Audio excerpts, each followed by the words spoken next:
what you present to the world needs to be specific and consistent. I've been saying this a lot lately. Authenticity is overrated, particularly when it comes to business and being a public figure, a speaker, a teacher, a presenter, somebody that's in front of people. Your clients aren't paying for your authenticity. They want to know that you're authentic. They're paying for your consistency. Welcome to the Be It Till You See It podcast, where we talk about taking messy action, knowing that perfect is boring. I'm Lesley Logan, Pilates instructor and fitness business coach. I've trained thousands of people around the world, and the number one thing I see stopping people from achieving anything is self-doubt. My friends, action brings clarity, and it's the antidote to fear.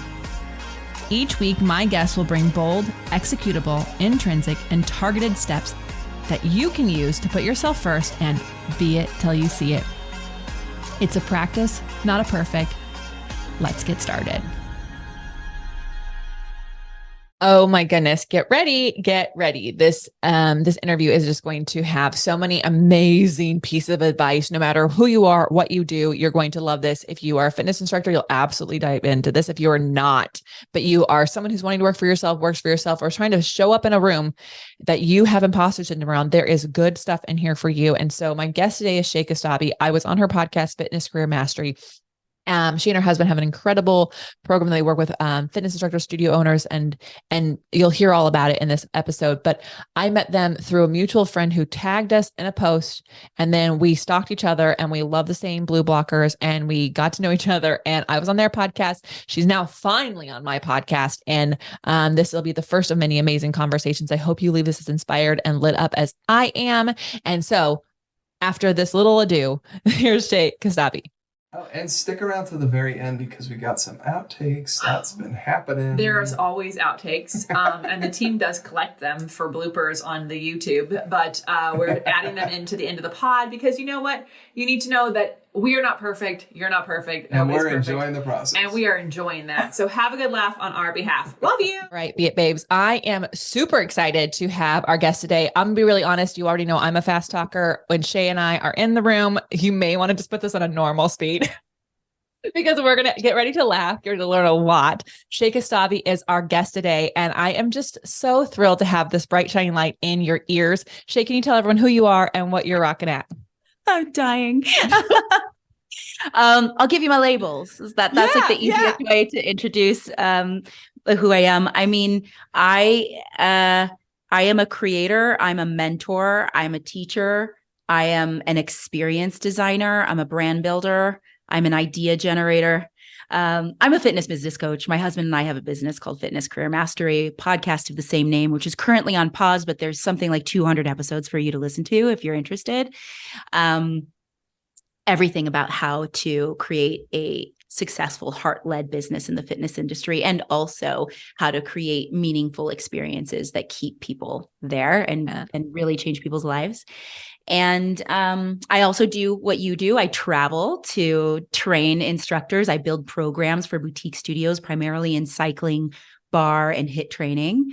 I've, lived all over the world doing that. And we were just talking about your upcoming trip. And I love getting paid to go to like an exotic location to work and like explore. I love travel, adventure, culture, all of those things. Agree. I'm not saying that if you're in a non-exotic place, I won't go, but I am saying that if it is an exotic place, you're more likely to get a yes. I just got back from Indianapolis, which is like a super cool city. Like in my mind, I have heard good things. I have not been there. We've actually in Indiana, we spent many a days in Fort Wayne, which people are like, Fort Wayne? We're like, yep, actually we've done some stuff there. We could swap stories. I've been there too. I love it. Well, okay. So what I love is how multifaceted you are. And I know our listeners, what I hope you all heard from that is sometimes I think people think, oh, I'm not just one thing, or I have to be one thing. And it's like, actually you're layered, it's not like you started out doing all of these things, but you have, it's grown into these things. And I'm wondering, like, can we take a step back and just, how did you get into like working for yourself? Because I feel like that is always its own story and own journey. Yeah. Ooh. Okay. Keep it short. I come from a family of artists and entrepreneurs. everybody around me was running their own business in some way. My dad has always been self-employed. My uncles are famous artists and musicians. My grandparents are immigrants who made their own way. And I'm very proud of that. And I think I just had role models who are like, you don't have to subscribe to the status quo or the norm. You can be whatever you want to be, and you can create it yourself. And it was almost expected that you would do that in a way. Nobody pressured me to go to college. Nobody said I had to be a certain thing. So that's so cool. I just want to highlight that because I feel like I was opposite. It was like get into college because the only way you're gonna get out. No one works for themselves in my family. Like the one that did, they're like, he's kind of crazy out there. He thinks he's got this idea. I'm from a family of crazies. So, so that feels good. And I'm so grateful for that. So I've kind of always wanted to do my own thing. And we talked about this on our podcast, making jewelry or shoes or whatever it is. I've just been doing it since I was young. I've also, like, one of my favorite things to play when I was little was teacher. So I would always invite my friends over and give them spelling tests. So these things that I list, I've been doing since childhood. And I think we're going to talk about this today. It really comes from like knowing your superpowers, like knowing at the core who you are and what your interests are and what your skills are, and then going out and finding new skills and abilities. But I fell into fitness is like my fourth career.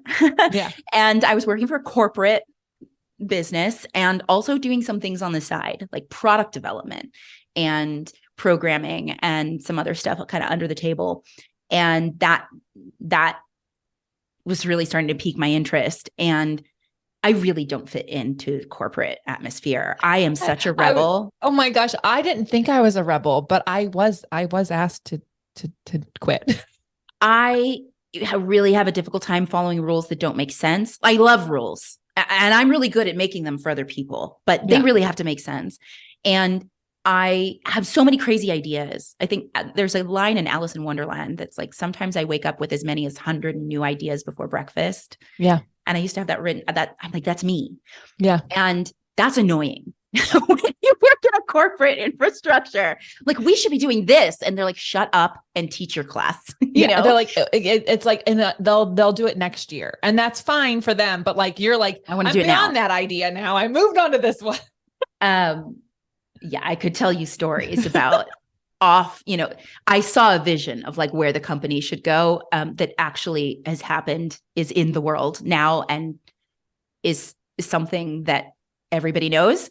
And I was like, we should do this. And they were like, no. And now the company's not in business anymore. So whatever. It's like, I want to just make the stuff happen. So I had like a big life change. Honestly, I had a divorce. I went through divorce, a bunch of other things. I was living in New York. I moved to California, and I was like, I want to start over. I just want to do my own thing.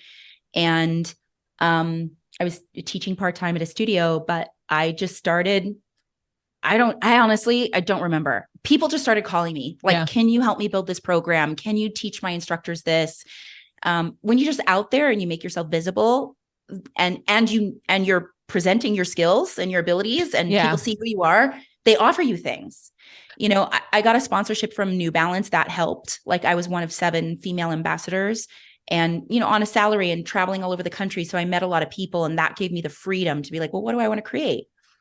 Well, I think that you just hit the nail on the head. Like, I think a lot of people, one, will say they don't know what their superpowers, they don't know what their strengths are, they don't know these things. And I actually think that they've been looking and comparing so much to so many people, they've actually stopped, look at the mirror and realizing what they do have.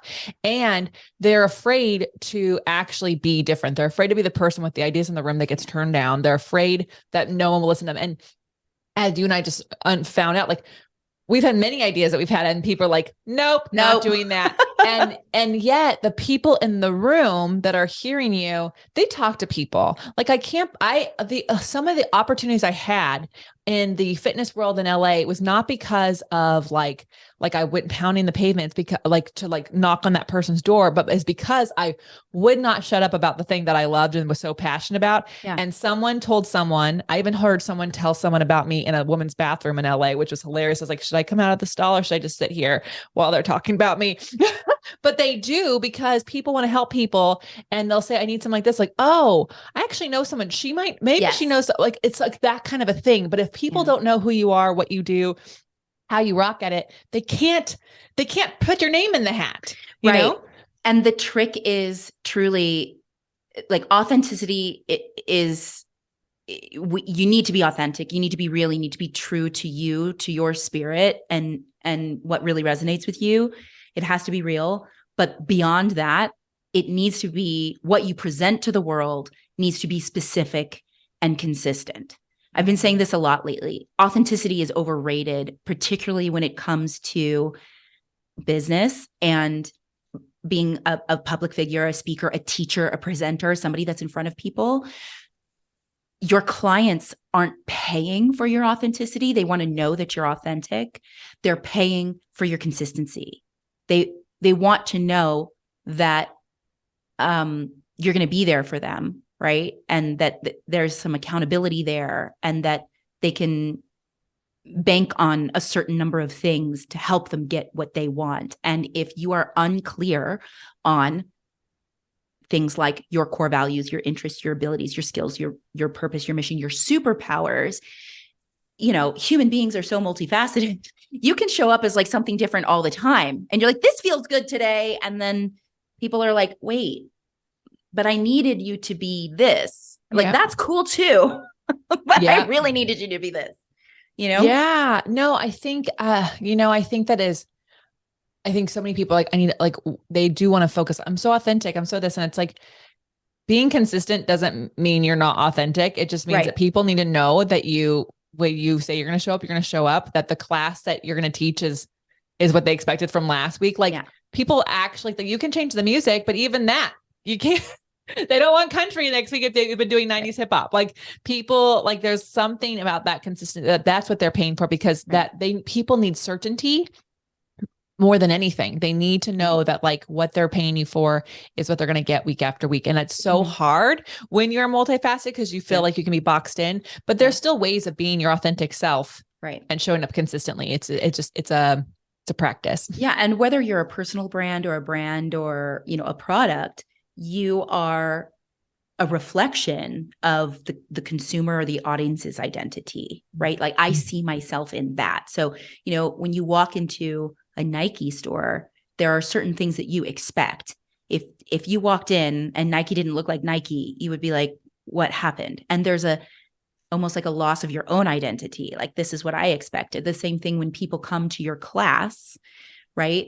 They're expecting, when we go to the movie theater, we have expectations about what the rituals are like, and the expectations and the services and the atmosphere. When we go to a concert, our favorite artists, we expect, a certain level of quality that is consistent throughout time.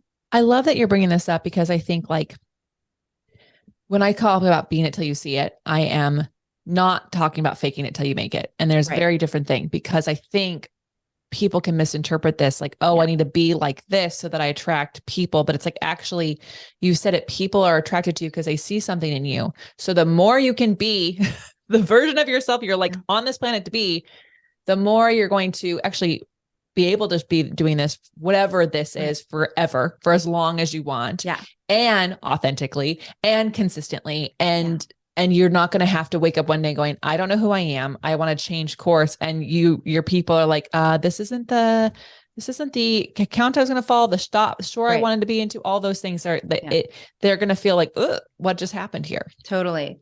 Oh my gosh. Have you ever gone to a class where one day the teacher comes in and she's like shaved her head, or like done, or like has like a whole new persona, and you're like, are you okay? Right. Welcome to LA. I for sure. And it's a little distracting. You almost need them to address like, I donated my hair or something just so you can go, oh, they're still them. But if they're like, well, so you're allowed to change and evolve, and you're also allowed to just like abandon a persona that no longer serves you. This is so funny. We're moving into, this is something that I teach that I'm deeply passionate about. I'm actually teaching a masterclass tomorrow on persona development for fitness instructors. And it stems from my personal experience, my background in theater and playing characters, and also what I've just learned about, being a public figure and stepping in front of people as yourself, not as a character, right? And what it takes to like play big in the arena that you're in. And, a persona is it's not a character. It's not a mask that you put on. It's not that fake it till you make it. It's a version of your best self, your most refined and intentional self. It's the version, it's how you are perceived by other people. So that's really important, and something that I think a lot of instructors in particular don't think about. It's not just, I want you to see this. You have to find that intersection between what you would like to transmit and how that's actually resonating and what your people want to receive. And that takes some adjustment. And there's a big difference between, there's some people that just have so much charisma, and talent, and, charisma, uniqueness, nerve, and talent, to quote RuPaul. Right. And one of our favorite people on this planet. Right. And they just seem to have this God-given gift, and they're operating purely on intuition and instinct. Yeah. Which is great and so powerful. Like, use that, tap into that. But that's also very primal and very dangerous and inconsistent. And so when you use tools and you show up with intention, the intention that you bring is what dictates the outcome. So now you have more control about how you're connecting and relating and resonating with people, because you have made specific choices about how you're going to show up in the room. And that starts with knowing who you are. Yeah. And we do have to create a persona that seems like a character, right? Like, we need that Superman for Clark Kent. Like, we need that because we play small in our lives and we don't always use our superpowers, or we're not conscious of them, or and then when you step into the arena, when you step in front of people, you need to be at your highest frequency. You have to be. And sometimes that requires calling in. There's so many exercises that you can do. You might think about a spirit animal, or a famous person that you admire, or even like it could be qualities of your grandmother, which I often pull in. She was such a badass,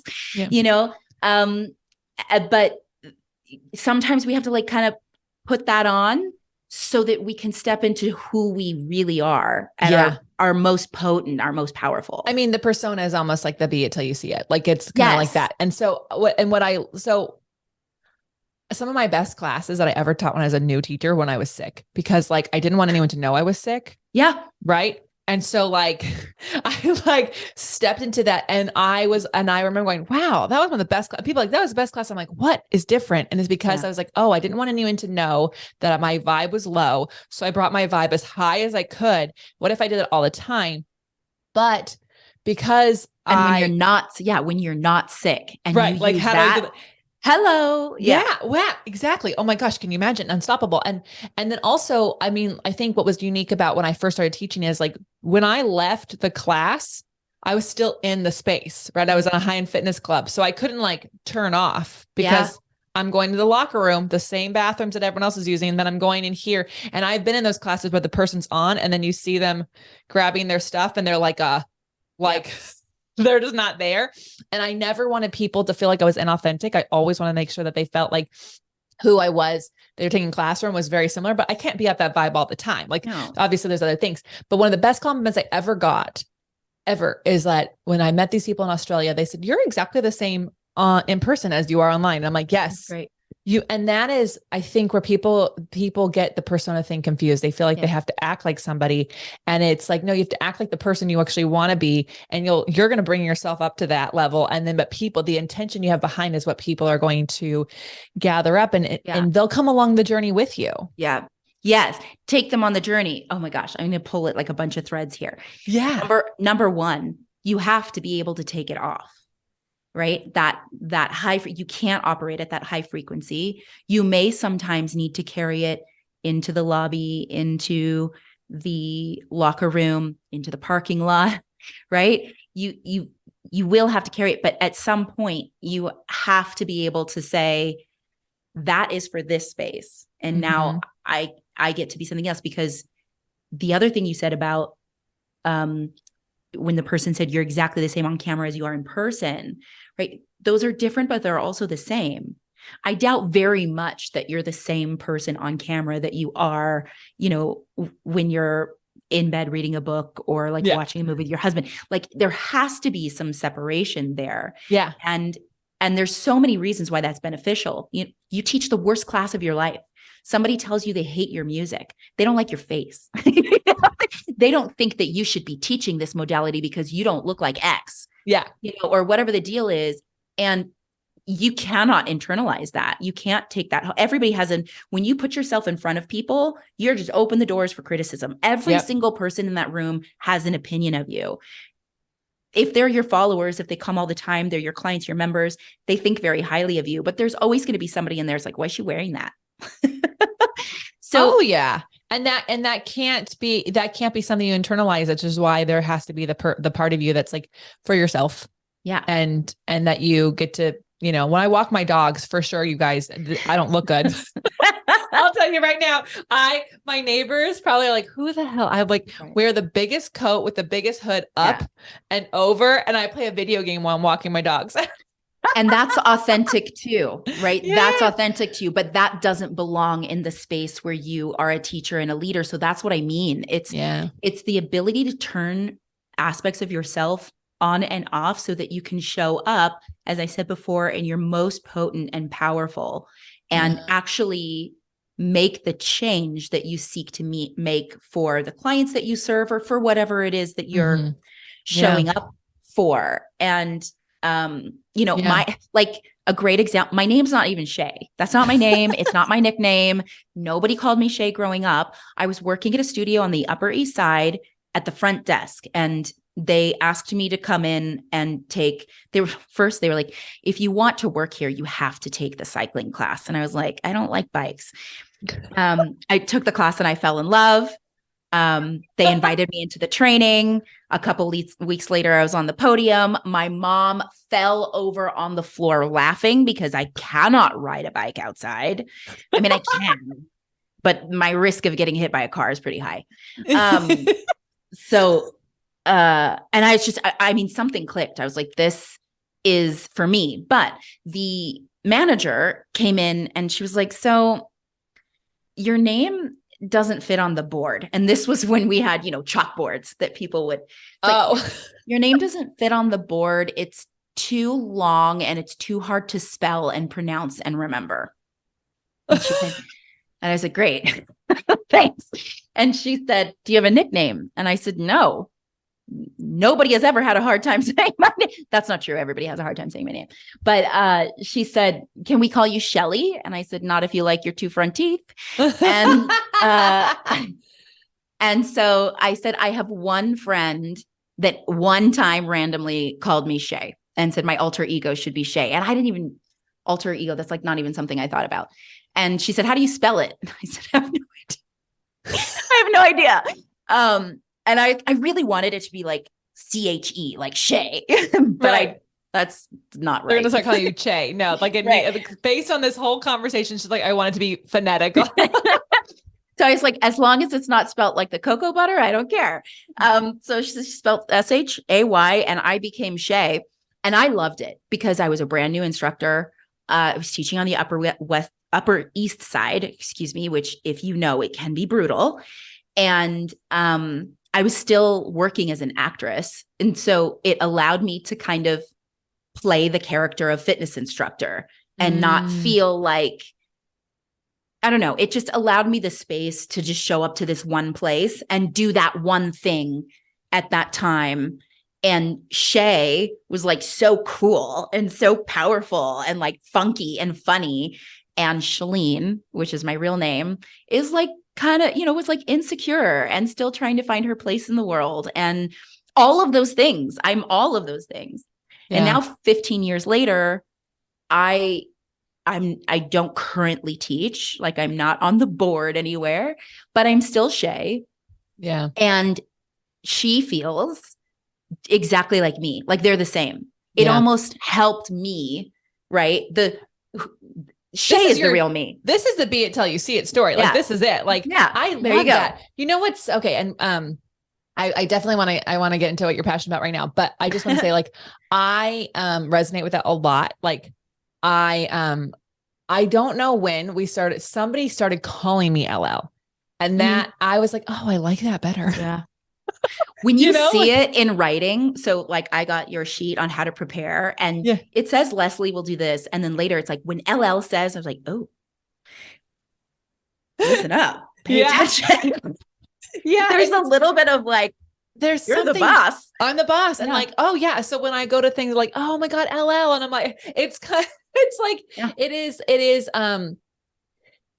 is that next level version of me that I want to make sure I'm like stepping. That's like, there's this power, like Cher has one name, like LL, it's, it's two initials, but there's just something about it that makes it like, it's yours. It's unique to you. And what's interesting is that it's been given to you. So it's a reflection of how people perceive you. Yeah. And then you have a responsibility to kind of live up to that, which means you have to be intentional.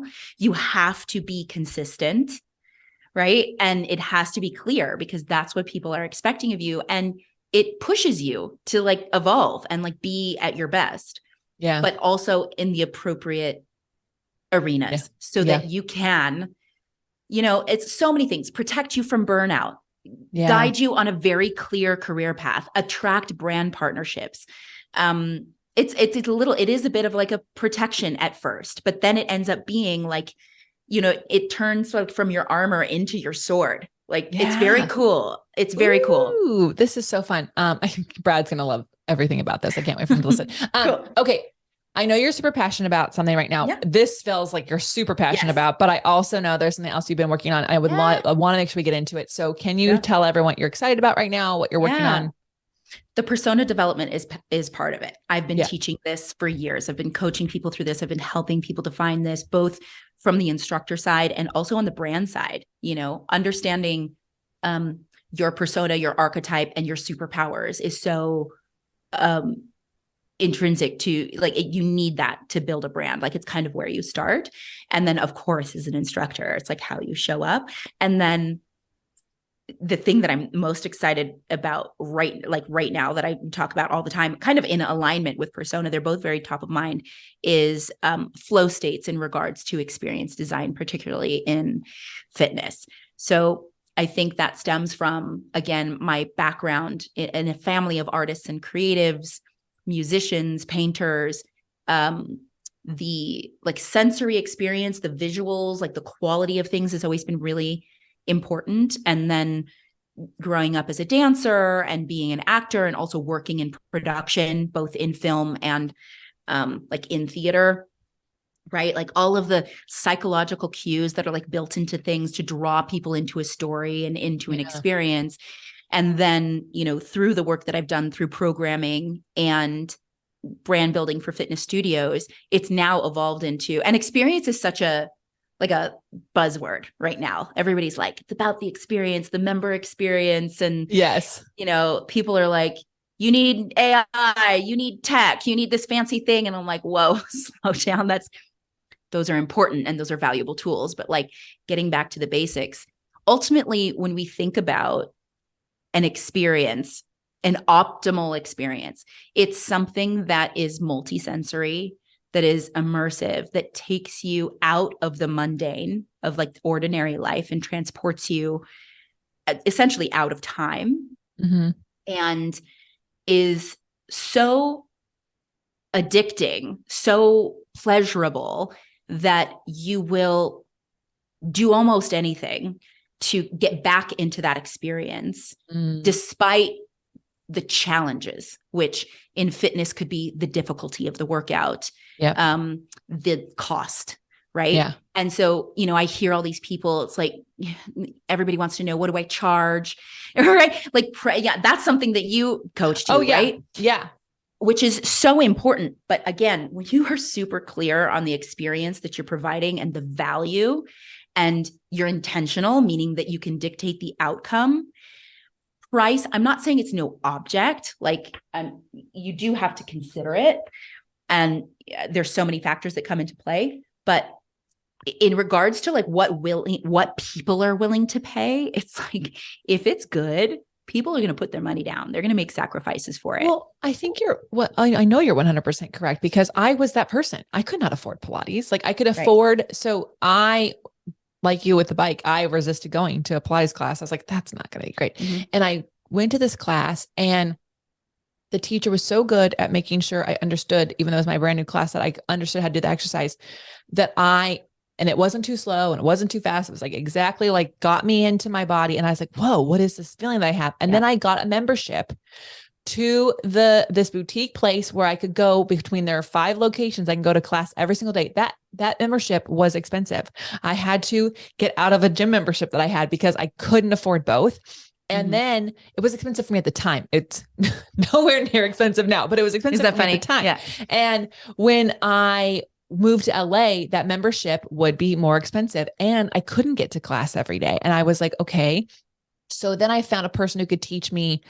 I could afford a private a month, basically. But she was doing, or she found me a duet partner, and I could go every other week. And so I would take my little Pilates book and do it every day at home. And then I would go to this duet twice a month, and I would make sure I could afford that. And eventually I figured out a way to afford it every week. I don't know. Right. Nothing changed in my life, but I like made that happen because the experience was so good. And I think people like that, having me aspire to even afford that was actually a journey I needed to go on. So good. That I really valued, I never missed my every other week session because I didn't want to go, but I didn't want to miss like a month. So I think like focusing on the experience we give allows people to they'll figure the price out themselves. Like the budget is not our job. The budget is their job. And our job is to make sure that they feel so seen, so heard, and so like they got so much out of that.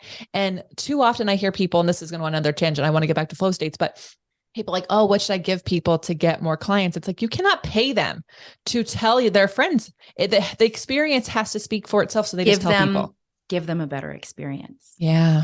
Give them. So when we talk about flow states, it's that sensation of, well, you tell me, what does being in flow feel like for you? Like when you into that class, what are some of the sensations that you felt? You lose track of time. I did not look at the clock once, ever in a class. Good answer. Yeah. Anything else? I think it's so easy to turn off life. Like you can literally be like lifing it and like, and then the class starts and like you forgot the email that drove you crazy earlier that day because you're like in that moment. That's called hypofrontality. That happens when a certain number of triggers happen and your thinking brain turns off. And so therefore you have no concept of time. And it can feel, for some people, it's like class started and then it's over. And you're like, whoa, what just happened? I blinked. That was so incredible. And for some people, it's like, oh my gosh, it was like a lifetime, but in a good way, right? Mm-hmm. When time drags, when you're constantly checking the clock, that's the wrong kind of lifetime. But there's other times where it feels really expansive and you don't want to leave. And so it's a little bit different for everybody, but the suspension of time and turning off of life, like that thinking brain, are exactly what you're going for. That state is so addictive. So when that happens, your brain releases a ton of chemicals, the ones we always hear: dopamine, oxytocin, endorphins, anandamides. So there's all of these things. And that specific cocktail is so addicting that humans, it's one of the things we live for. We will seek it out over and over and over again. Mm-hmm. One of the coolest things about dopamine is that it's the molecule of more. So if you can turn it on, as a facilitator, as somebody who creates an experience that releases the dopamine, you're always, it never ends. It always will want more. There is no satisfaction. There is no end point. So this ties directly into how long your clients stay with you and how often they come back. So when you start to understand what's actually happening in people's brains and then learn tools to activate, right, to trigger the release of those chemicals and support that suspension of time, and then learn what the disruptors are so that you stop doing them. Now you're starting to create an environment where we can't make people get into flow, right? Yeah. And it's not guaranteed, but we can create an environment where that's very suitable for it and it's most likely to happen more often. And then you've got your clients hooked on your experience in like the best way, like the best kind of addiction. And then you support that with all of the other things that we talk about, right? In business and when we're all of the things I'm sure you've touched on in your trainings, and right? But it kind of starts from like, really what we're selling is an experience. Yeah. And I say this all the time. Nobody cares about your workout. You know, it really isn't the Pilates. It's not the bike. Those are the vehicles. And if you do it right and you use the tools well, people are like, I love Pilates, but you really could have given them something else as long as you understand how to get them into a flow state, you know? Yeah. Yeah. And you know what? Like, I think this, my brain's like thinking like when people are like, oh, people talk in my classes, it's like, you're not getting them into a place where they just listen to you. You're not commanding that room. That's your fault. Yeah. That's your your fault. experience is not, you're not in charge. They're in charge. And so you're not like that. And they'll last as long as they are entertained to talk to each other in that class. That's not, they're not there for you. So I think this is like, it's such a challenge because it forces us to really own certain values. And I think people are afraid to do things like that because rules and values and having things in place require you to repel certain people.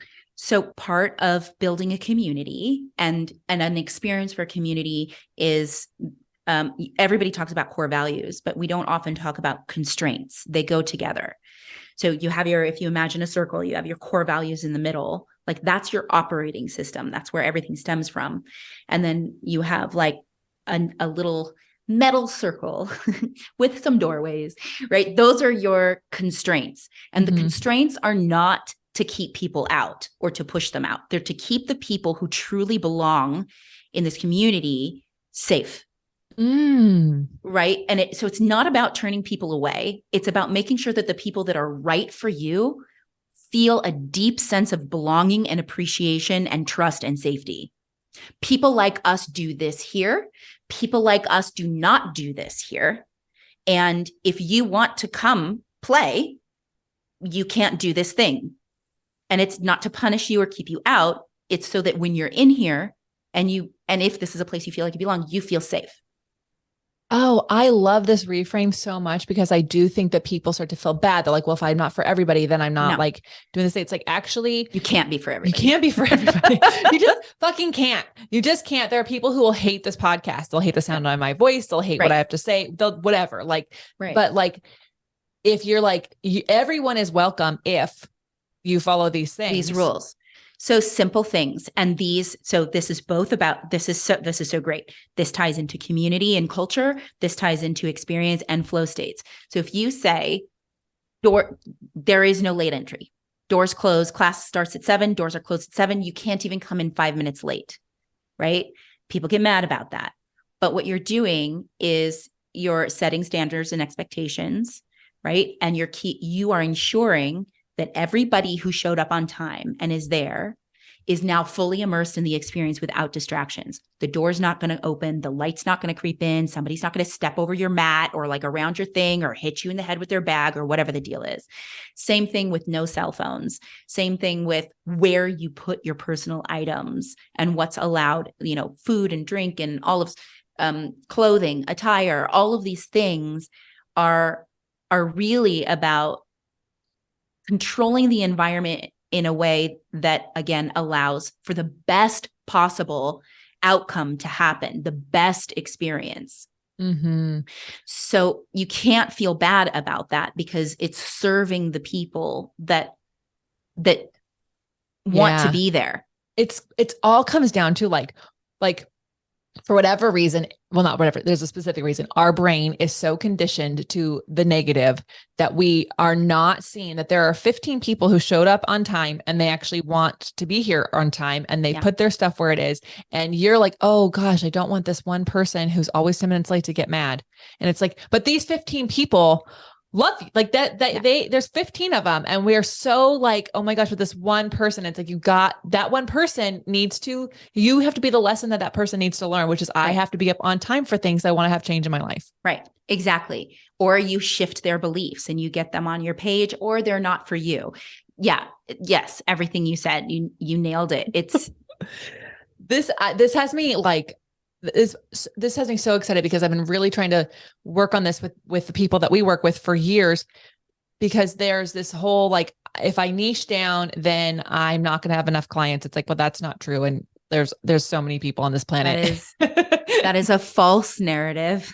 I can tell you, with all the people that this is what we specialize in. It's like, you are going to define your niche and you are going to get hardcore specific. Every single person that has done that has tripled their income within 90 days. Yeah.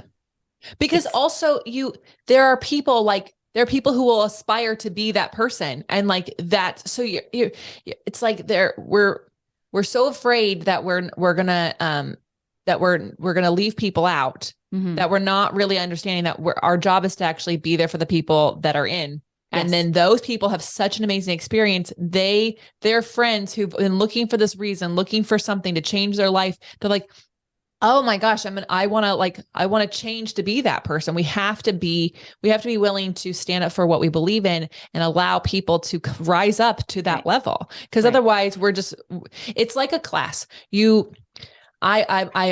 all levels class is really hard because you're not, if you don't do it right, you're teaching to the beginner who just walked into the class. And really you have to teach the person you want people to be, and then offer options up and down. Right. But can I, yes. This ties directly into flow state. Is this so true? Okay. So yes, you always teach, you teach to the aspirational identity. You teach to the strongest person in the room.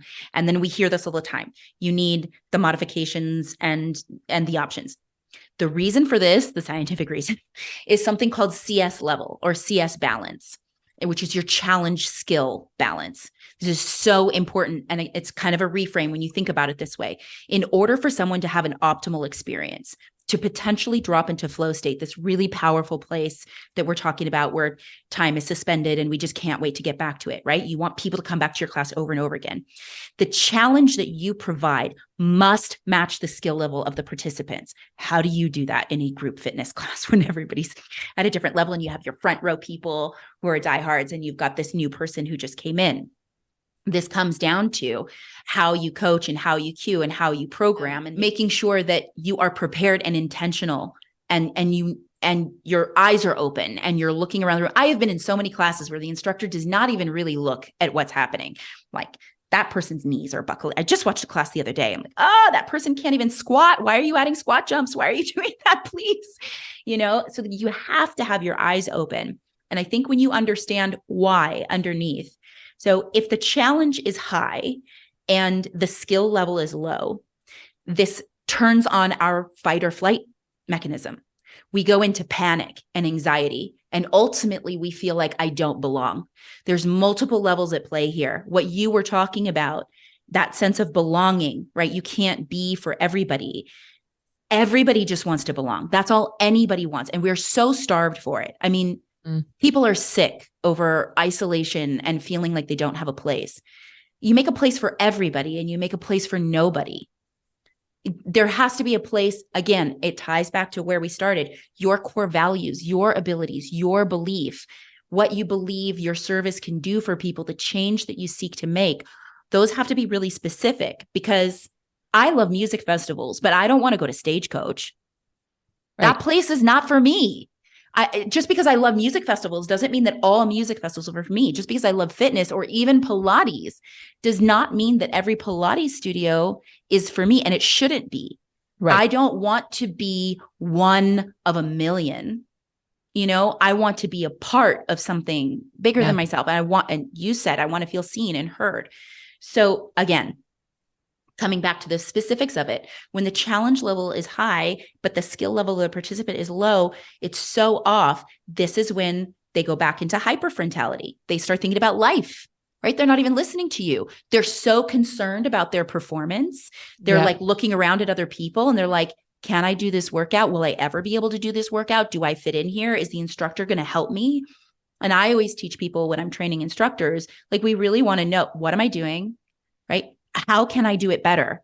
That might mean the progression, or how can I be better? Yeah.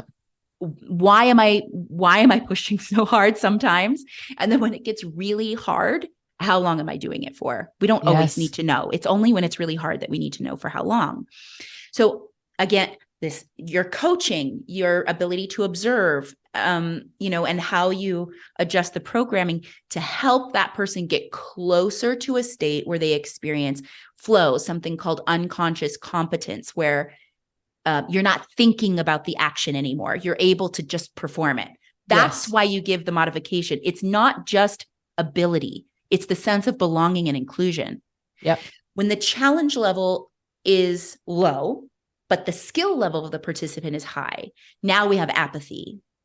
I don't care about this workout. Why am I here? We do have to have some challenge. Otherwise, there's no point in engaging. Yeah.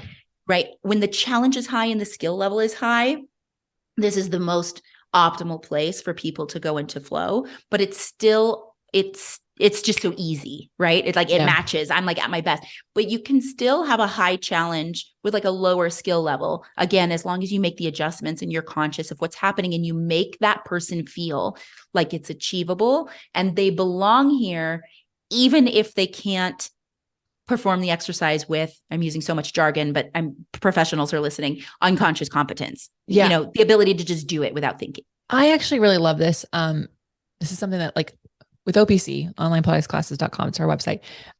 It's a hard thing to do. It's a virtual experience, but it's a community. So you have all these things in place to make sure that people feel the community and our values are all over it. But one of the things that because Pilates can be so hard. If you on the mat, it's the fucking hardest. Like, it's just the hardest, guys. I can give you all the modifications of the world and it's still not going to get your hips over your head if you don't have the skill level to do it. So one of the things that we love to say, and it's like, and I love when I see our members actually say it, is it's brave and courageous to replace this exercise with one we've already done. So if this is not where you're at yet, then whatever we've already done that was a challenge for you, not easy, go to that. It's a challenge for you, go to that. Just repeat that, because it's all compounding. And we say it all the time, because I know that we have new people showing up. That's their first time. And we have other people who need to be reminded 28 times now to like, for it to click. And it's because also I don't want people to not ever reach the level of the most advanced exercises, because your body can do that. Your body can do that at a lot of ages. It just has to be built up to it. So I think that thank you for the confirmation. I have more confidence in myself now. Yeah. But also, I also think that it's a really great reminder for everyone listening that, like, your job is to get people in this flow state, and you get them in there because of the experience you provide, and you give them an opportunity to rise up. Yeah. So that everyone can be part of this community. You're so fucking awesome. I love you. We could talk for hours. We're going to have to have our own spin-off shows. I think whenever we want to hang out, we'll just do a show. We're going to take a quick break, and we're going to find out where people can find you, follow you, and of course, Beit action items. All right, Shay. So you've given us so much, but before we do our Beit action items, where can people find you, follow you, stalk you, do persona work with you? Well, first you can go to Fitness Career Mastery, fitnesscareermastery.com. That's also the name of the podcast. Instagram handle at Fitness Career Mastery. And then specifically for the instructor side, you can go on Instagram. It's at the group X_conservatory. So I do conservatory-like training. I do a masterclass every single month. I sometimes do 30-day intensives. Also work with people one-on-one and privately in studio. And you can learn about that at Fitness Career Mastery as well. Amazing. All right. Bold, executable, intrinsic, targeted steps people can take to be it till they see it. What do you have? Okay. So we've been talking about this the whole time. Superpowers are truly the key to unlocking your potential. As I've mentioned, they are stemmed from your core values and beliefs, your unique attributes, your abilities, your skills, your interests. It's the foundation for both your personal life. Like knowing your superpowers helps you figure out what kind of community you belong in, or like what kind of Pilates studio you want to attend, or workout or fitness program you want to attend. And then on the professional side, it really is part of the foundation of building a brand and a community. What kind of Pilates studio you should have and who you're meant to serve. And they're so unique. And like that really is your different differentiator, like how it comes together. There might be other people like you. Like, I feel like Lesley and I like hang out in the same like area, but we are not the same. You know, like when you really get down to it, and our superpowers are so different, they might be in alignment. So like, that's where, you know, Lesley and I can share the same, or we can serve the same people, but how we do that is ultimately going to be so unique to us, even if we were going off the same script. So for the instructors out there, once you know this, I could give everybody the same program with the same playlist. It's going to come out differently from every single person, particularly when you know who you are. And it's like your life really opens up when you get super clear on this. So here's how you do it. You're going to get out a sheet of paper and you're going to make like a Venn diagram. That's what it's called, right? Yeah. Like circles. 3 big circles, and they need to overlap. And there's going to be like a little space in the middle that makes kind of like a triangle. And in one circle, you're going to write down all your core values. So these are your non-negotiables, the things that matter most to you, the things that give your life meaning, purpose, and direction. You could do this for your business separately as well. They should be different. There will be overlap, but they should be different. You can Google values, but things like authenticity, consistency, trust, respect, community, travel, right? All the things that you're like, if I didn't have these things, I can't operate. And then the next circle, you're going to put your skills and abilities, both those that you were gifted with by nature or nurture, and some of the ones that you've acquired along the way. They don't have to be things that you like. Just write down your skills and abilities. The stuff that makes you weird, the things like, think about the things that people come to you for, and don't just, if you work in fitness, don't just write down fitnessy things, write down all the things that you're great at. And then the last one, you're going to put your interests. So all of the things that you love to do. And the easiest way to do this is to look at your bank account and your calendar. Because you may say that your interest is, you know, books. But if you haven't bought a book in a year, you either need to find a way to get back to that, or maybe readjust. Whenever I do this, I'm like, oh, I always say that I love X. And I'm like, I don't do that anymore. So this is no matter, even if you're like, I know my persona, I know my superpowers, this is a great exercise to just check in because things change. And then in each circle, they're going to overlap, right? So core values will overlap with interests. Interests will overlap with skills and abilities, right? And in the middle, it's blank. You got to figure that out. This is kind of where I come in and help people usually, because it's hard to read the label from outside the bottle. But in that center is where your superpowers lie. And that is the gift that you bring to the world. And you are doing a disservice to yourself and everyone around you if you are not showing up and using that every single day, both like in the studio and like in your relationships and your life. So quick example is, you know, if I were to look at my core values, some of them are teaching and mentorship, community, travel, creativity, right? Experiences. And then my abilities are many. I've listed lots of them, right?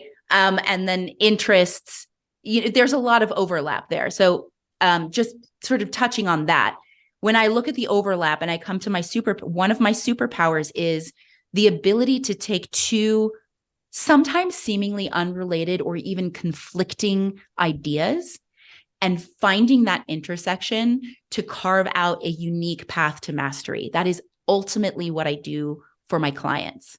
Right? I can see both sides, and that is pulled from my experience, my core values, my interests, and my skills.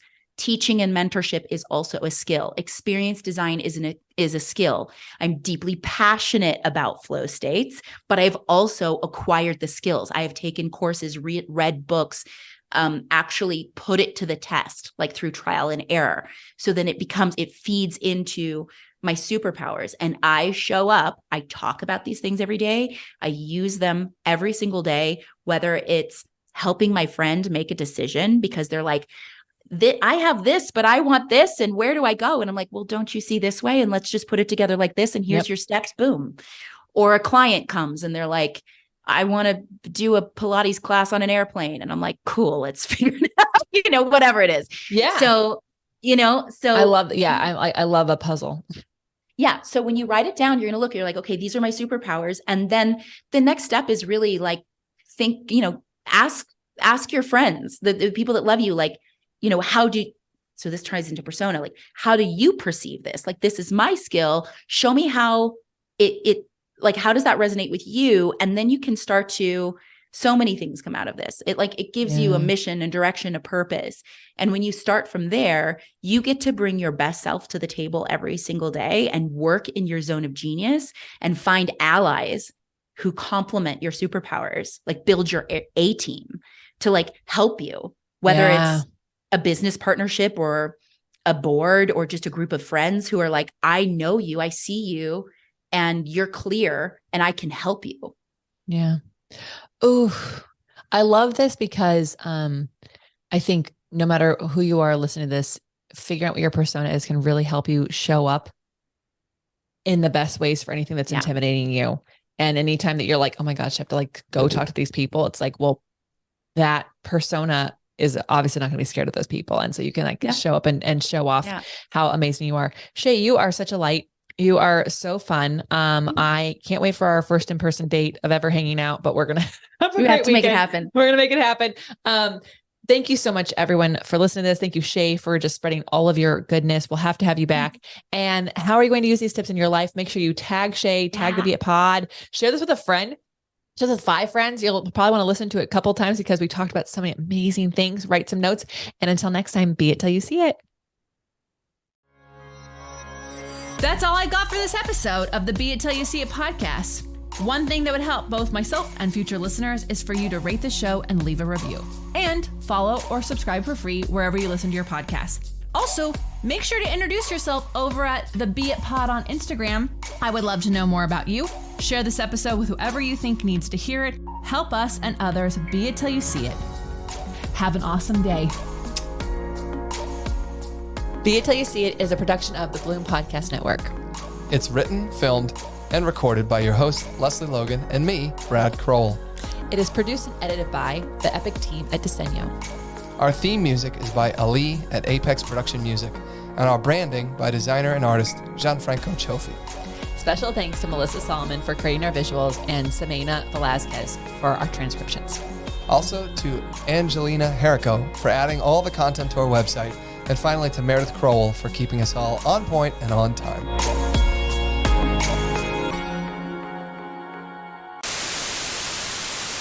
So there is a drag brunch show down the street from my house every single Sunday.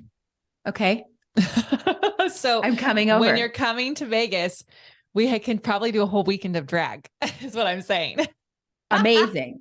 So yeah. And then Poland, UK, nothing local. Apparently I'm really huge in Japan, like that kind of a thing.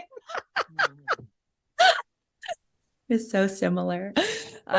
You know though, right? Like if you go to China, you're probably like so huge there. It's like, I'm like here, no one knows who I am, but yeah.